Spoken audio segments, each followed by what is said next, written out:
Good morning, students. Welcome to NS classes. Let us start most important MCQ from MCQ number 31. 31 जो MCQ है students, the sum of first 10 terms of the AP x minus 8, x minus 2, x plus 4 is. हमें क्या पता करना है? First 10 terms का सम पता करना है. तो यहाँ पे फॉर्मूला कौन सा यूज होगा? एस एन वाला, which is equal to N upon 2 into 2a plus n minus 1 into D. ठीक है, a means first term, d means common difference and n means number of terms. ठीक है. अच्छा, यहाँ पे एस एन का students एक फॉर्मूला और होता है, S N equal to N upon 2 A plus A N. ये हम कब यूज करते हैं? जब हमें लास्ट टर्म गिवन हो. ठीक है, तो बिल्कुल इसी सा क्वेश्चन हो जाता है. अब देखिए, फिलहाल इस एपी में हमें लास्ट टर्म गिवन नहीं है, तो हम ये वाला जो है यूज करके फॉर्मूला हम S10 निकालेंगे, मीन्स फर्स्ट 10 टर्म्स का सम निकालेंगे. n मीन्स 10 हो गया, तो n अपॉन 2 मीन्स 10 अपॉन 2. ठीक है, 2a की वैल्यू क्या है? a means first term, x minus 8. ठीक है, और plus n minus 1 means 10 minus 1 d. यहाँ पे d मीन्स कॉमन डिफरेंस, तो d हम फाइंड आउट कर लेते हैं. देखिए d होगा a2 माइनस a1. ठीक है, टू कॉन्सिक्यूटिव टर्म्स का डिफरेंस. तो यहाँ पे देखिए x माइनस 2 माइनस ये वाला माइनस a1 की वैल्यू x माइनस 8. तो ये हो गया x माइनस 2, ये माइनस का x हो गया, और ये माइनस माइनस प्लस 8. ये minus x plus x cancel, plus 8 में माइनस 2 करेंगे तो कॉमन डिफरेंस हमारे पास क्या आ जाएगा? 6 आ जाएगा. ठीक है, तो यहाँ पे वैल्यू 6 पुट कर लेते हैं. अब देखिए 2 5 10, तो यहाँ पे 5 आया. 2 को इन दोनों टर्म से मल्टीप्लाई करेंगे, 2x और 2 8 जा 16. ठीक है, यहाँ पे बचा 9, 9 6 जा 54. क्लियर. अब देखिए यहाँ पे 5 2x, यहाँ पे 54 में 16 माइनस करो, 14 में 6 गए 8, यहाँ पे 4 रहेगा, 4 में 1 गया 3, और प्लस का साइन आएगा because positive term is greater than negative term. ठीक है, अब 5 से जब इन दोनों टर्म को मल्टीप्लाई करेंगे तो हमारे पास रिजल्ट क्या रहेगा? S10 क्या रहेगा? 10x, 5 2 जा 10. ठीक है, 38 को 5 से करेंगे तो 5 8 जा 40, 4 कैरी हुआ, 5 3 जा 15, 15 और 4 190. तो S10 हमारे पास क्या आ गया? 10x plus 190. Option B correct रहेगा. Is it clear?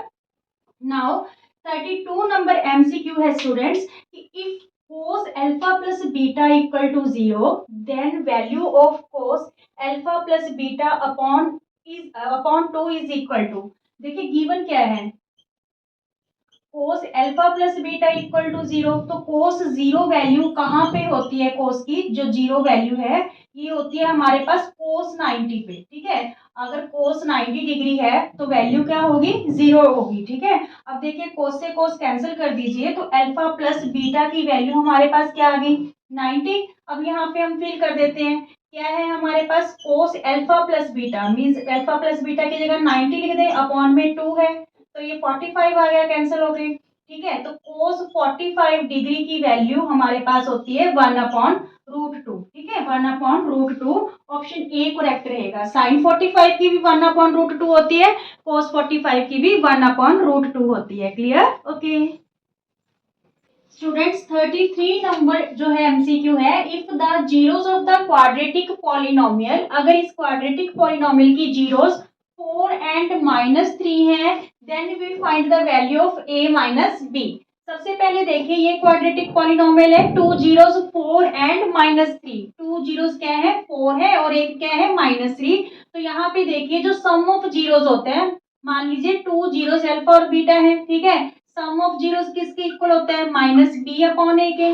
तो यहाँ पे एक जीरो तो 4 है, और सेकंड जीरो क्या है? -3. ठीक है, माइनस बी, बी का means coefficient of x, which one is a plus 1. ठीक है, और यहाँ पे a means coefficient of X square, x square का यहाँ पे कोफिशिएंट नहीं गिवन तो 1 लेंगे, तो 1 डिनोमिनेटर में लगाओ चाहे ना लगाओ, जरूरत नहीं है. ठीक है, यहाँ पे देखिए 4 प्लस माइनस -3 हो जाएगा, तो 4 में 3 माइनस करेंगे 1. यहाँ पे बाहर माइनस है, तो ये दोनों टर्म माइनस की हो जाएंगी, माइनस ए और -1. ये -1 इधर वाली साइड आके +1 बन जाएगा, इक्वल टू -a. तो a की वैल्यू, ये जो माइनस का साइन है इधर कर देते हैं, तो ये -2 आ जाएगी a की वैल्यू. ठीक है, अब देखिए प्रोडक्ट ऑफ जीरोस क्या होता है, सी अपॉन ए, ठीक है। तो 2 जीरोस हमारे पास 4 इंटू -3 है। C means constant term which is given B, ठीक है। A means coefficient of X square, this one is 1, ठीक है। तो ये b की वैल्यू हमारे पास 4 3 जा -12 आ गई। अब हमने फाइंड क्या करना है, a माइनस बी फाइंड करनी है, तो यहाँ पे वैल्यूज पुट कर देते हैं। a की वैल्यू हमारे पास आई -2, ठीक है, माइनस का साइन, b की वैल्यू आई -12, क्लियर। -2 ये माइनस माइनस क्या हो गया, +12। तो यहाँ पे a माइनस बी की वैल्यू हमारे पास क्या आ गई, 10 आ गई।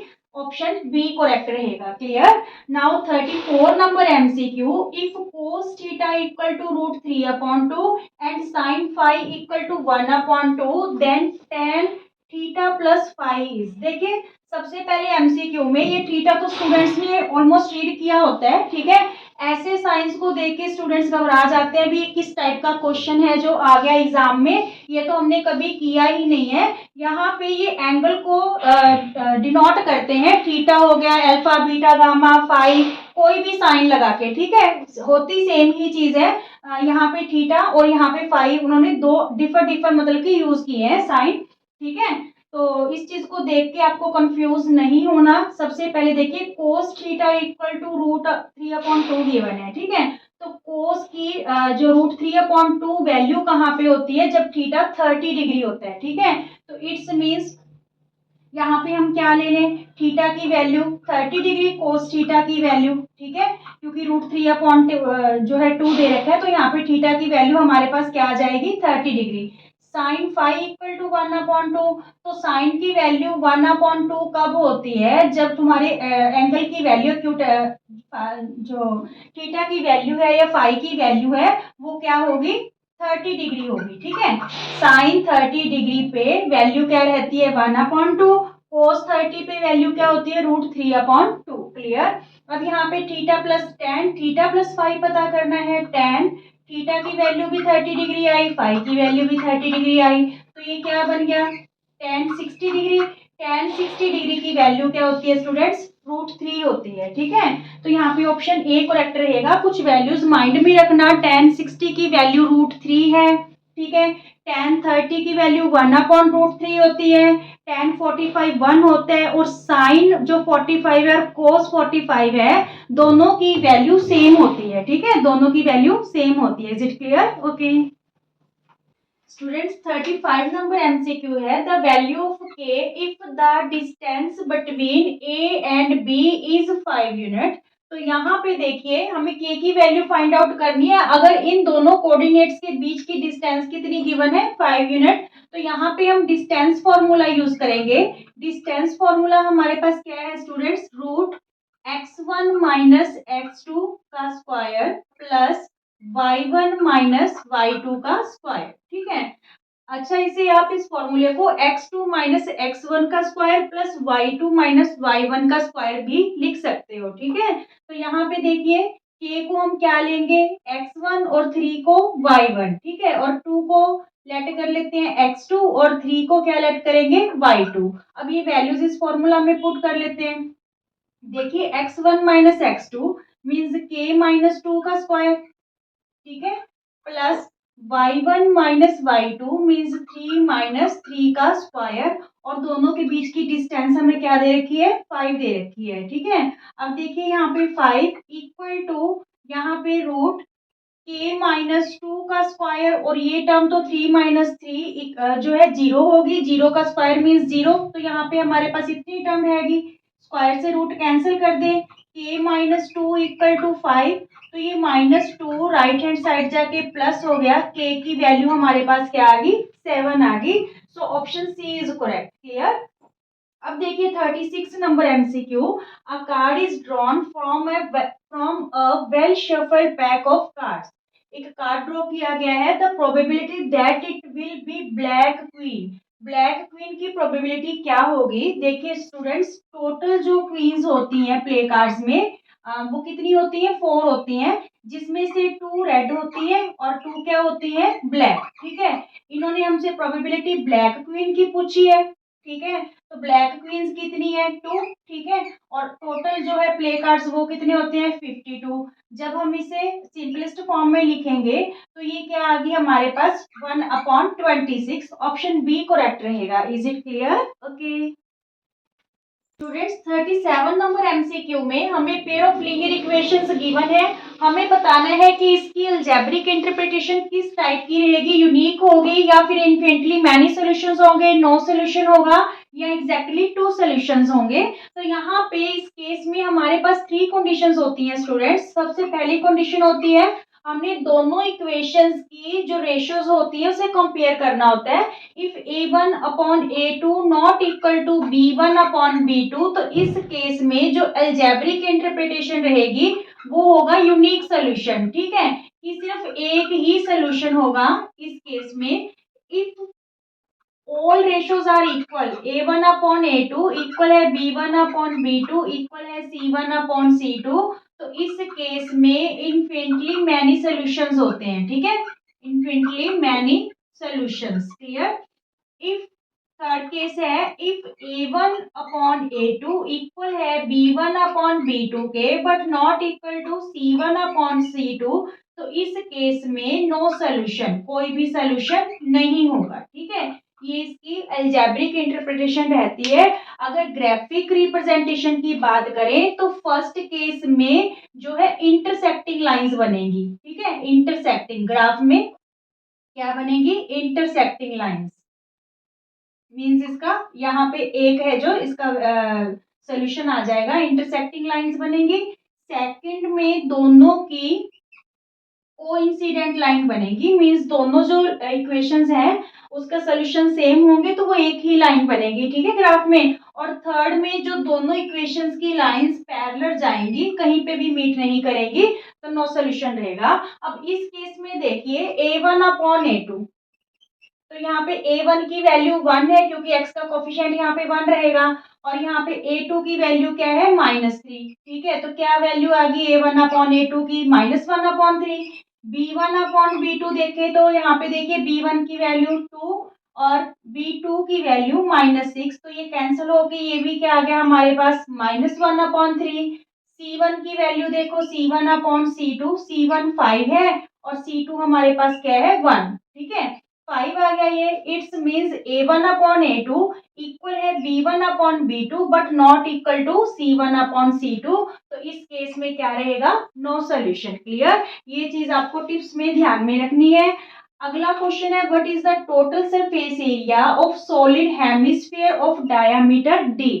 टोटल सरफेस एरिया हेमिस्फीयर का क्या होता है स्टूडेंट्स, हमारे पास 3πr² होता है। ठीक है, हेमिस्फीयर का जो टोटल सरफेस एरिया होता है 2πr², तो ये होता है कर्व सरफेस एरिया। और जो ऊपर सर्कल है इसका πr², जब इनको प्लस कर देते हैं तो total surface area solid hemisphere का क्या बन जाता है 3πr²। और यहाँ पे आप ऑप्शंस में देखोगे तो r² में कोई भी ऑप्शन गिवन नहीं है। ठीक है, तो यहाँ पे उसने बोला है हमें कि जिसका डायामीटर d है तो हम r को किस में कन्वर्ट करना पड़ेगा, d में करना पड़ेगा। देखिए जो d होती है इक्वल टू 2r होती है, अगर हम r की वैल्यू निकालें तो ये डायामीटर का क्या होता है, हाफ होता है रेडियस। ठीक है, तो यहाँ पे r की जगह फिर हम क्या पुट कर दें, d/2। ठीक है, क्योंकि ऑल ऑप्शंस हैं जो वो डायामीटर में गिवन है। तो यहाँ पे ये क्या हो जाएगा, d का स्क्वायर और 2 को 2 टाइम्स मल्टीप्लाई करेंगे 4, तो ये हमारे पास क्या मल्टीप्लाई करने पे क्या आया 3/4 पाई d²। देखिए कौन सा ऑप्शन है, option 4, 3/4 pi d²। Is it clear students? 39 number MCQ है in two triangles ABC and DEF, angle A angle E के इक्वल है, एंगल ए एंगल ई के इक्वल दे रखा है और एंगल बी एंगल एफ के इक्वल दे रखा है। Then A B upon A C is equal to, A B upon A C किसके इक्वल होगी। अच्छा ये रेशियो देख के आप डर मत जाना कि ये ए बी अपॉन ए सी एक ही ट्राइंगल की बात कर ली। यहाँ पे ये क्वेश्चन बिल्कुल इजी सा रहेगा क्योंकि ऑलरेडी 2 एंगल्स हमें इक्वल गिवन है, तो दोनों ट्राइंगल्स हैं जो सिमिलर हो जाएंगी एंगल एंगल सिमिलरिटी से। पर उनका सही जो है वे क्या रहेगा, देखिए यहाँ पे 2 ट्रायंगल्स हैं, एक तो आपके पास है ए बी सी।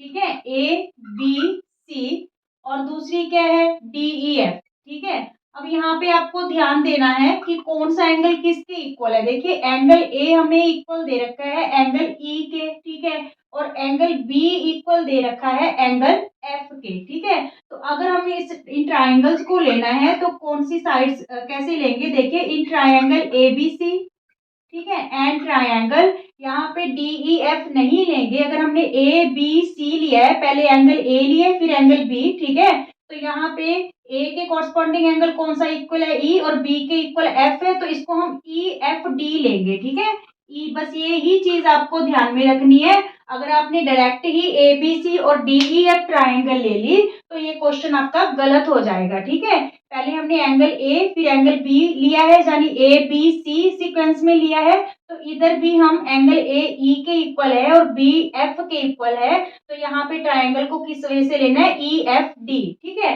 अब देखिए हमें क्या गिवन है कि एंगल A है जो वो किसके इक्वल है E के, ठीक है, और एंगल B है जो वो एंगल F के इक्वल है। ठीक है, एंगल B किसके इक्वल है एंगल F के। So both triangles, triangle ABC similar होगी किसके ट्राइंगल EFD के। कौन से रूल से, एंगल एंगल सिमिलरिटी रूल से। ठीक है, क्लियर।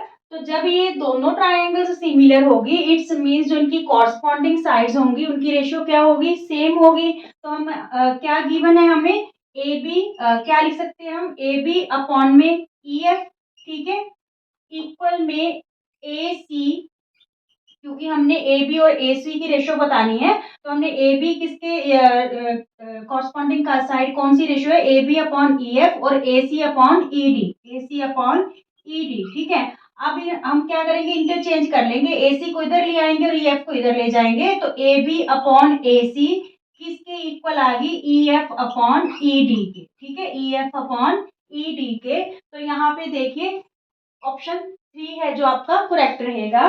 ठीक है, AB अपॉन AC किसके इक्वल आई EF अपॉन ED के। क्लियर, दोनों ट्राइंगल्स सिमिलर हैं क्योंकि ऑलरेडी 2 एंगल्स हमें इक्वल गिवन है और उनका लिखने का वे क्या रहेगा, दोनों का जो सिमिलरिटी होगा।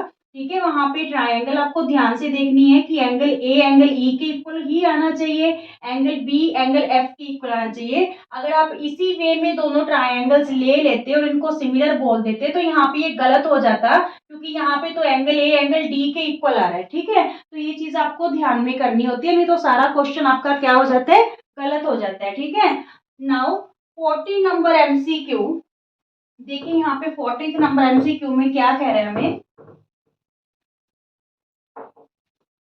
if an arc subtending an angle of 60 degree at the center of a circle A and another arc subtending an angle of 90 degree at the center of circle B, arc of same length, then the ratio of the area A to that of the circle B।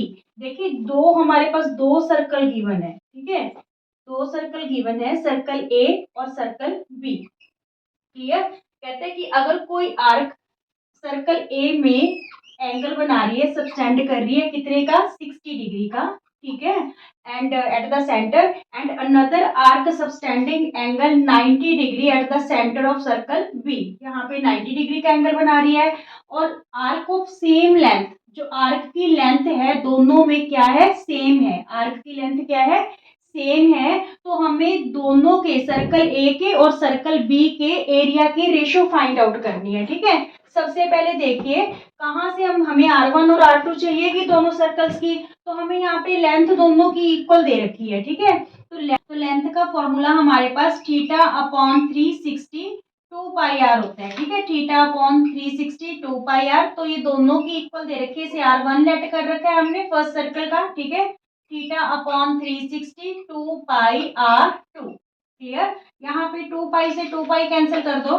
360 से 360 cancel कर दो, यहाँ पे theta की value first circle में 60 degree है। ठीक है, R1, ठीक है, और सेकंड में थीटा की वैल्यू क्या है, सेकंड सर्कल में 90 डिग्री R2। ठीक है, हमने R1 R2 की रेशियो पता करनी है, R1 ये R2 इधर आके अपॉन हो गया इक्वल टू 90 ये 60 इधर जाके डिवाइड हो गया, 0 से 0 कैंसिल, 3 3 जा 9 3 2 जा 6, तो R1 और R2 की रेशो हमारे पास क्या आ गई, 3:2 में आ गई है। ठीक है, अब हमें दोनों सर्कल्स के एरिया की रेशो पता करनी है। तो एरिया सर्कल का क्या होता है, पाई आर स्क्वायर। तो यहाँ पे 1 लगा लेंगे, फर्स्ट सर्कल का R1 है। ठीक है, रेशो पाई R2 स्क्वायर, पाई से पाई कैंसिल हो गया। R1 और R1 और R2 की रेशो हमें क्या दे रखी है, R1 और R2 का स्क्वायर। यहाँ पे R3/2 है, तो ये 3/2 का क्या कर देंगे, स्क्वायर कर देंगे। 9/4, ठीक है, रेशो 1। तो ये क्या आ गई रेशो हमारे पास, 9:4 आ गई। ऑप्शन 3 है जो आपका करेक्ट रहेगा। दोनों सर्कल्स के एरिया की रेशो फाइंड आउट करनी थी, पाई से पाई कैंसिल हो जाएगा। R1 रेशो R2 है, मीन्स यहाँ पे 3 का स्क्वायर रेशो 2 का स्क्वायर, तो 3 3 जा 9, 2 2 जा 4, 9:4 आ जाएगा इस क्वेश्चन का answer. Is it clear students? अगर आपको वीडियो पसंद आते हैं तो प्लीज ज्यादा से ज्यादा लाइक कीजिए, शेयर कीजिए और चैनल को सब्सक्राइब कीजिए। Thank you.